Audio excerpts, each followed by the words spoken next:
ಪ್ರೀತಿಸ್ತಾರೆ, ತಂದೆಯವ್ರ ಬಗ್ಗೆ ಅಷ್ಟೇ ಗೌರವ ಕೊಡ್ತಾರೆ. ನಿನ್ನೆ ಬಂದಾಗ ಕನ್ನಡದ ಬಗ್ಗೆ ತುಂಬ ಚೆನ್ನಾಗಿ ಮಾತಾಡಿದ್ದಾರೆ, ಬ್ಯಾಂಗ್ಳೂರ್ ಬಗ್ಗೆ ಅಷ್ಟೇ ಗೌರವ ಕೊಟ್ಟು ಮಾತಾಡಿದ್ದಾರೆ. ನಾವು ಅವ್ರನ್ನ ನೋಡಿ ಬೆಳೆದವರು, ನಾನು ಅವ್ರ ಅಭಿಮಾನಿ, ತುಂಬ ದೊಡ್ಡ ಅಭಿಮಾನಿ ಅಂದರೆ ಹೇಳ್ಬೋದು. ತಂದೆಯವ್ರು ಇಟ್ಕೊಂಡು ಹೇಳ್ತಾರೆ ಅವ್ರ ಅಭಿಮಾನಿ ಅಂತ ಹೇಳ್ಬೋದು. ಈ ಮಾತಿಗೆ ಏನು ಹೇಳ್ತಾರೆ, ತಂದೆಯವರು ಫ್ಯಾಮಿಲಿ ಆಗ್ತಾರೆ, ತಂದೆಯವ್ರ ಸ್ಥಾನ ಬೇರೆ. ಆದರೆ ಕಮಲಾ ಹಾಸನ್ ನಾನು ಕೂಡ ಸ್ಥಾನ ಬೇರೆ. ಯಾಕಂದ್ರೆ ನಾನು ಇನ್ಸ್ಪೈರ್ ಆಗಿದ್ದು ಅವರಿಂದ. ನನ್ನ ಒಂದು ಫೇವ್ರೆಟ್ ಆ್ಯಕ್ಟರ್, ನಿಮ್ಗೆ ಹೇಗೆ ಫೇವ್ರೆಟ್ ಆ್ಯಕ್ಟರ್ ಇತ್ತು, ನನ್ನ ಒಂದು ಫೇವ್ರೆಟ್ ಆ್ಯಕ್ಟರ್. ಖಂಡಿತ ಅವ್ರಿಗೆ ಗೊತ್ತಾಗುತ್ತೆ, ಅವ್ರು ಖಂಡಿತ ಅದಕ್ಕೆ ಏನು ಕೊಡಬೇಕು ಅವ್ರು 100% ಇದನ್ನು ಕೊಡ್ತಾರೆ ಅನ್ನೋ ಭಾವನೆ ನನಗಿದೆ. ಯಾಕಂದ್ರೆ ನಾವು ಸಮಾರಂಭಕ್ಕೆ ಹೋಗಿದ್ದು, ನಮ್ಮನ್ನು ಗೌರವದಿಂದ ಕರೆದಾಗ ಗೌರವದಿಂದ ಹೋಗಿದ್ದೀವಿ. ಅದು ಏನಾಗಿ ಅಂತ ನಮಗೆ ಗೊತ್ತಿಲ್ಲ. ಬಂದು ನೋಡಿದಾಗ, ನೆನ್ನೆ ಬಂದಾಗ ಇಲ್ಲೇ ಇದ್ರು, ಎಲ್ಲರೂ ಮಾತಾಡ್ತಾ ಇದ್ರು, ಇಲ್ಲೇ ಕೇಳ್ಬೋದಾಗಿತ್ತು ಎಲ್ಲರೂ.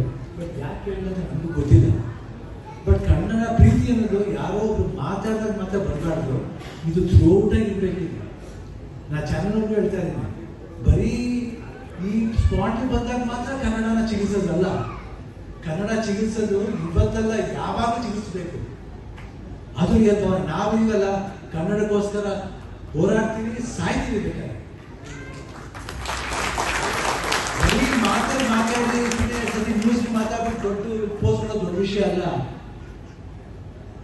ಕನ್ನಡದ ನಾವು ಏನ್ ಮಾಡ್ತೀವಿ ನೀವೇ ನೋಡಿ, ನಿಮ್ಗೆ ಗೊತ್ತಾಗುತ್ತೆ, ಎಲ್ಲ ಆನ್ಸರ್ ಸಿಗುತ್ತೆ.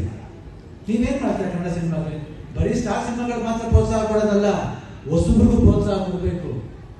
ಅದ್ರ ಬಗ್ಗೆ ಮಾತಾಡೋದೇ ಇಲ್ಲ, ಬಿಟ್ಬಿಟ್ಟು ಹೋಗ್ತೀರಾ. ಕನ್ನಡ ಪ್ರೋತ್ಸಾಹ ಮಾಡಿ, ಏಕೆ ಕನ್ನಡ ಬೆಳೆಯುತ್ತೆ ಹೇಳಿ? ಕನ್ನಡ ಬೆಳೆಯೋದು ಇಷ್ಟು ಮಾತ್ರ ಅಲ್ಲ, ನೀವು ನಮ್ಮ ಕೈಯಲ್ಲಿದೆ, ನಮ್ಮ ಜವಾಬ್ದಾರಿ ಆಗುತ್ತೆ. ದಯವಿಟ್ಟು ಬೇರೆ ಥರ ಅರ್ಥ ಮಾಡ್ಕೋಬೇಡಿ.